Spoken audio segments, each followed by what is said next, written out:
Hello students, welcome to EduMonthro. WBCS mains এর optional বেঙ্গলির ক্লাসে তোমাদের সবাইকে স্বাগত। অপশনাল বেঙ্গলির যে ক্লাসগুলো চলছিল সেই ক্লাসের মধ্যে আমরা ফার্স্ট পেপার বা সেকেন্ড পেপারের বিভিন্ন পার্টগুলো সম্পর্কে আলোচনা করছিলাম।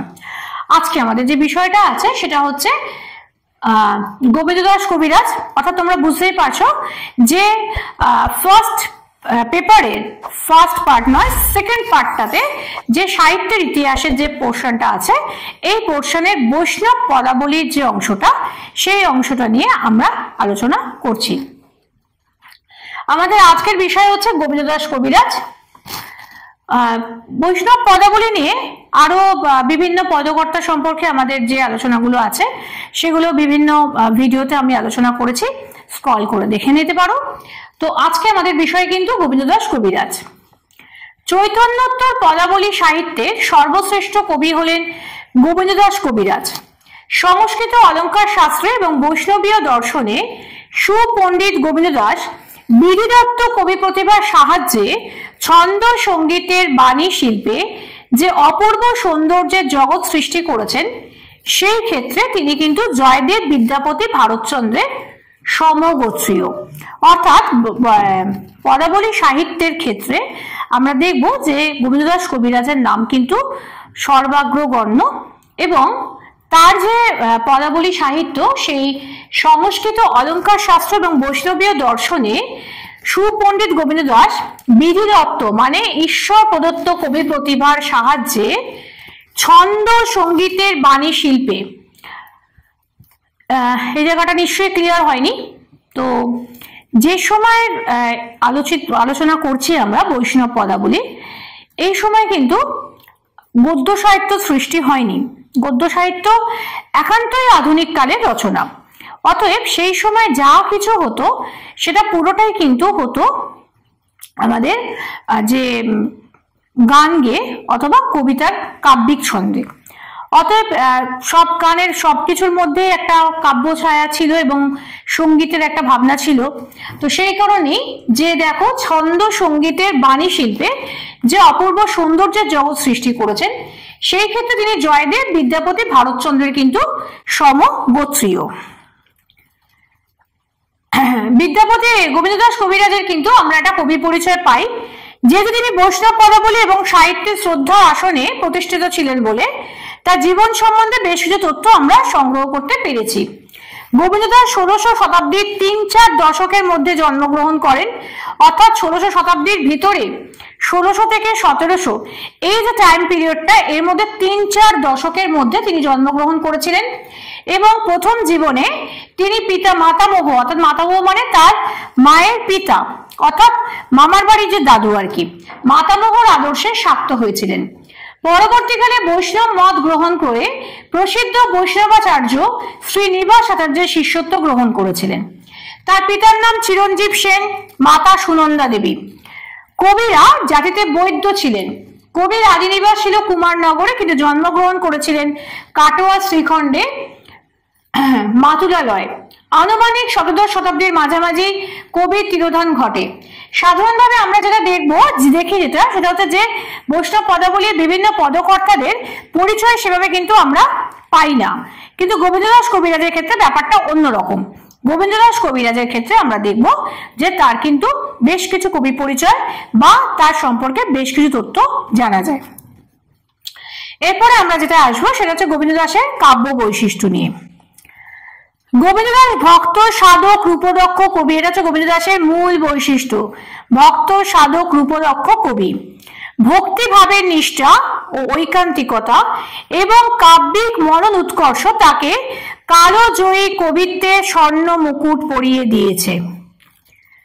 ভাষা, ছন্দ, অলঙ্কার, চিত্র এবং সঙ্গীতের মিলনের ফলে তার ব্রজবলিতে লেখা পদগুলি অপূর্ব রূপ লাভ করেছে। আচ্ছা, বিদ্যাপতির পড়ানোর ক্ষেত্রে আমরা যেটা দেখেছিলাম ব্রজবুলি ভাষা সম্পর্কে বিদ্যাপতির পদের সঙ্গে আলোচনা করেছি আমরা। তো এক্ষেত্রে একটুখানি বলে রাখি, যেহেতু ব্রজবুলির কথাটা রয়েছে এবং যারা আমার ভিডিওর আজকে প্রথম ভিউয়ার তারা হয়তো এই ব্রজবুলি ভাষা সম্পর্কে সেভাবে কিছুটা তথ্য কম জানেন, সেক্ষেত্রে তাদের জন্য একটু বলে রাখি যে ব্রজবুলি ভাষা কিন্তু এটি কৃত্রিম ভাষা। এই ভাষা কিন্তু কোনো মানুষের কথার জন্য তৈরি হয়নি, কিন্তু বাঙালিরা মনে করতেন যে শ্রীকৃষ্ণ, রাধিকা এবং তার সখীরা এই ভাষায় কথা বলতো।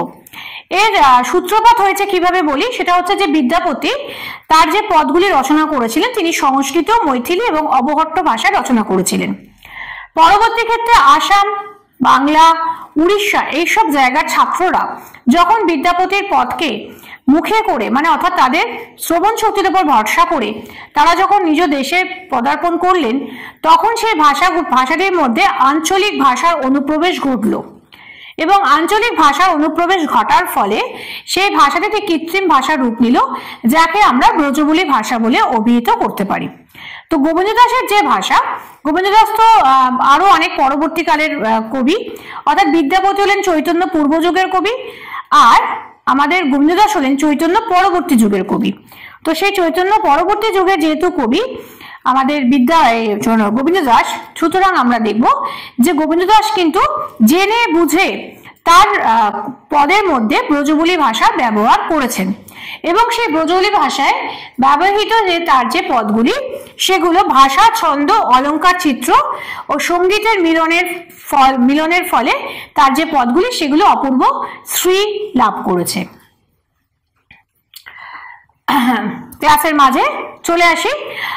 যারা তোমরা WBPSC মিসলেনিয়াস পরীক্ষা দেবার কথা ভাবছো বা দেবে বলে ঠিক করেছো, তাদের জন্য আমরা কিন্তু দুর্গাপুজোর পরেই খুব শিগগিরই ক্লাস শুরু করতে চলেছি। এর জন্য তোমাদের যেটা করতে হবে সেটা হচ্ছে স্ক্রিনে দেওয়া নাম্বার আছে, দেখো আমাদের এই স্ক্রিনে দেওয়া নম্বরে তোমাদের কিন্তু খুব শিগগিরই যোগাযোগ করতে হবে। দেখো এখানে স্ক্রিনে দেওয়া আমাদের নাম্বার আছে, এই স্ক্রিনে দেওয়া নম্বরে তোমরা যোগাযোগ করো। আমাদের অফিসিয়ালস রয়েছেন যারা তোমাদের এই বিষয়ে গাইড করে দেবেন এবং তোমাদের সাফল্যের পথে এগিয়ে যাওয়ার জন্য কিন্তু শুধুমাত্র প্রিলিমিনারি নয়, প্রিলিমিনারি এবং মেন্স এই দুটো বিষয়েরই কিন্তু আমরা প্রপার গাইডেন্স দিচ্ছি এবং তোমরা খুব শিগগিরই যোগাযোগ করো। শুধু তাই নয়, WBCS 2024 এর অনলাইন এবং অফলাইন ব্যাচ কিন্তু শুরু হয়ে গেছে। সামনে কিন্তু তোমাদের পরীক্ষা, প্রিপারেশন সঠিকভাবে নেবার জন্য এবং যাতে এবছরই তোমরা WBCS ক্র্যাক করতে পারো সে কথা যারা চিন্তা করছো, ইমিডিয়েট আমাদের স্ক্রিনে দেওয়া নাম্বারে যোগাযোগ করো। আমাদের অফিসিয়ালসরা রয়েছে, স্যারেরা রয়েছেন, আমরা সমস্ত ফ্যাকাল্টিসরা রয়েছি তোমাদের সাহায্য করার জন্য। অতএব দুর্গাপুজোর পর কিন্তু সময় নষ্ট নয়, খুব শিগগিরই যোগাযোগ করে নাও এডু মন্ত্রতে। চলে আসছি আমাদের পড়ায়, গোবিন্দ দাস কবিরাজ পড়াচ্ছিলাম এবং এই গোবিন্দ দাস কবিরাজ পড়াতে গিয়ে আমরা যেটা বলেছিলাম যে তার যে লেখাগুলো, যে পদগুলি সেগুলো ব্রজবুলি ভাষায় তিনি লিখেছিলেন এবং এই ব্রজবুলি ভাষায় লিখতে গিয়ে ব্রজবুলি ভাষা সম্পর্কে তোমাদের কাছে আলোচনা করলাম এবং এই ব্রজবুলি ভাষায় যে তার যে পদগুলো সেগুলো অপূর্ব শ্রী লাভ করেছে। শুধু তাই নয়, তার গৌরঙ্গ বিষয়ক পদ সমগ্র বৈষ্ণব সাহিত্যে ভক্তি তন্ময়তার এক একক নিদর্শন। দিব্য ভাবাঞ্চল মহাপ্রভুর অন্তর্জীবনের নিখুঁত লীলাচিত্র। দেখো, চৈতন্যকে কিন্তু বৈষ্ণব পদাবলী সাহিত্যে বলা হয় অন্তরঙ্গে রাধা, বহিরঙ্গে কৃষ্ণ, অর্থাৎ তার শরীর কিন্তু শ্রীকৃষ্ণের, কিন্তু তার হৃদয় শ্রী রাধিকার। অতএব তাকে কিন্তু শ্রীকৃষ্ণের রূপেই তাকে কিন্তু পরিচিত করা হয় গৌরাঙ্গকে। অতএব তার যখন সেই গৌরাঙ্গের যখন দিব্য ভাবাঞ্চল যে মহাপ্রভুর যে অবস্থা, তার অন্তর্জীবনে যে নিখুঁত যে লীলাচিত্র, সেই লীলাচিত্রকে গোবিন্দ দাস তার সুন্দর সুলেখনের মাধ্যমে সুন্দরভাবে পরিস্ফুট করেছেন। গোবিন্দ দাস দক্ষ সচেতন শিল্পীর মতন অতীব বর্ণাঢ্য এবং সুস্পষ্ট করে তুলেছে। নিরোধ নয়নে নির্ঘন সিঞ্চনে পুলক মুকুল অবলম্ব শ্বেত মকরন্দ বিন্দু বিন্দু চুয়ত বিকশিত ভাব কদম্ব। অর্থাৎ যে চৈতন্য তিনি বসে আছেন এবং তার শরীরে তার নিরোধ নয়নে তার যে বড় বড় পটল ছেঁড়া চোখ বা পদ্মের কোরকের মতন যে চোখ, সেই চোখগুলো কি হচ্ছে জলে ভরে আছে এবং সেখান থেকে পুলক যেন মুকুলের মতন অবলম্বন করে নেমে আসছে এবং তার যে শ্বেত মানে হচ্ছে ঘাম, তার যে শ্বেত মকরন্দ, সেই শ্বেতগুলো মানে ঘামটা যেন পদ্ম ফুলের সৌরভ নিয়ে বিন্দু বিন্দু চুইয়ে চুইয়ে পড়ছে এবং তাকে দেখলে ভাব যেন মানে ফুটে বেরোচ্ছে। এবং এবারে আমরা যেটা পাবো সেটা হচ্ছে যে এটা তো গেল আমাদের শ্রী চৈতন্যের অবস্থার কথা। এরপরে যেটা আমরা দেখবো সেটা হচ্ছে যে গোবিন্দ দাসের রাধার বৈশিষ্ট্য। দেখো আমরা বৈষ্ণব পদাবলীর ক্লাস যতগুলো ক্লাস করেছি সেখানে আমরা জেনেছি যে প্রত্যেকজন পদকর্তার যে রাধা শ্রী রাধিকা তারা কিন্তু এক একজন এক এক রূপে বৈশিষ্ট্যময়ী। বিদ্যাপতির রাধা এক ধরনের, জ্ঞানদাসের রাধা আরেক ধরনের, জ্ঞানদাসের রাধা আরেক ধরনের এবং গোবিন্দ দাসের রাধা আরেক ধরনের। প্রত্যেকের রাধার কিন্তু স্ব বা নিজ নিজ বৈশিষ্ট্য রয়েছে। তো গোবিন্দ দাসের রাধা হচ্ছে কিরকম? কুলবতী নারী, গৃহস্থ ঘরের বধূ। পরপুরুষ শ্রীকৃষ্ণের জন্য সবার অলক্ষ্যে নিষেধ রাখতে তাকে অভিসারে বেরোতে হয়। যেহেতু তিনি ঘরের বধূ এবং তিনি অন্য পরপুরুষ, শ্রীকৃষ্ণ তার কাছে পরপুরুষ, তাই এই পরপুরুষকে তিনি ভালোবাসেন, তার জন্য তখন তাকে অভিসারে বেরোতে হয়। সে অভিসারে বেরোনোর সময় সমাজের ভয়, লোকলজ্জার ভয়, তাকে কিন্তু অনেক প্র্যাকটিস করতে হয় বা অনেক অভিসারে বেরোনোর আগে অনেক বৈষয়িক ভাবনাগুলো ভাবতে হয়। এবং এই বৈষয়িক ভাবনাগুলো ভাবার জন্য তিনি কি করেন?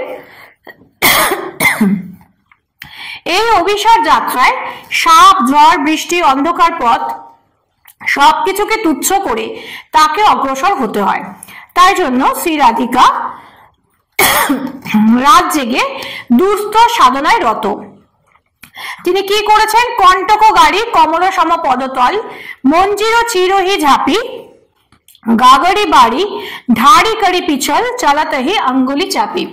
কণ্টক মানে কাঁটা। তিনি কি করেছেন? তার যে ঘরের উঠোন, সেই উঠোনে কণ্টক পুঁতেছেন মানে কাঁটা পুঁতেছেন, এবং তার কমল সম পদতল মানে পদ্ম ফুলের মতন কোমল যে পদতল, সেই পদতলে তিনি কি করছেন? তিনি হাঁটার প্র্যাকটিস করছেন। এবং তার মঞ্জির অর্থাৎ তার নুপুরকে তিনি ছেঁড়া কাপড় দিয়ে বেঁধেছেন যাতে সেই মঞ্জিরে আওয়াজ না হয়।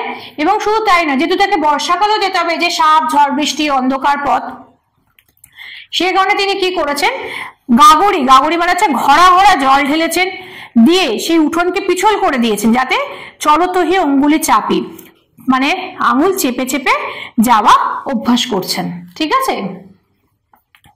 হৃদয়ের গভীর অনুভূতি আর সৌন্দর্য চেতনার সার্থক সমবায় গোবিন্দ দাসের পথ উৎকৃষ্ট কাব্যের স্তরে উন্নীত। বাক অর্থ মিলনের রহস্য তিনি জানতেন। শব্দ চয়নে, শব্দের বিন্যাসে কিংবা অলঙ্কার প্রয়োগও তার নৈপুণ্য চোখে পড়ার মতন।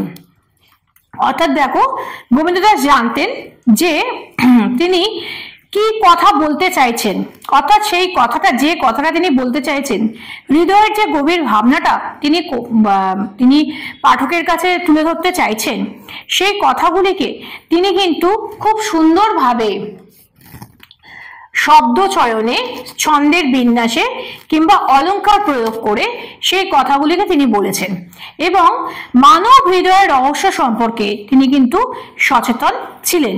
অতএব এই সচেতনতার কারণে তার যে পদগুলি, সেই পদগুলি কিন্তু একটা উন্নত স্তরে মানে একদম ভাবনার অনেক উপরের দিকে কিন্তু তিনি বিচরণ করেছেন।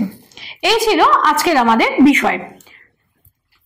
আমার ভিডিও যাদের তোমাদের ভালো লাগলে তাহলে অবশ্যই কিন্তু লাইক করো, শেয়ার করো এবং কমেন্ট করতে ভুলো না। যে কোনো বিষয়, কোনো প্রশ্ন থাকলে অবশ্যই কমেন্ট করো। আমি চেষ্টা করব অন্য কোনো ভিডিওতে তোমাদের যে প্রশ্নগুলো, সেই প্রশ্নগুলোর সমাধান করার। এবং যারা আমার ভিডিওর আজকে প্রথম ভিউয়ার, তারা কিন্তু অবশ্যই এডুমন্ত্র চ্যানেলটিকে সাবস্ক্রাইব করো, পাশের বেল আইকনটি প্রেস করে রাখো, যাতে যে কোনো ভিডিও এলে সর্বপ্রথম তা তোমার কাছে এসে পৌঁছয়। আমি এবং অন্যান্য বিভিন্ন বিষয়ের স্যারেরা সবসময় আছি, যাতে তোমরা জীবনের পথে, সাফল্যের পথে আরো অনেক দূর এগোতে পারো। আজকের জন্য এইটুকুনি। ফিরে আসবো অন্য কোনো ভিডিওতে খুব শিগগিরই।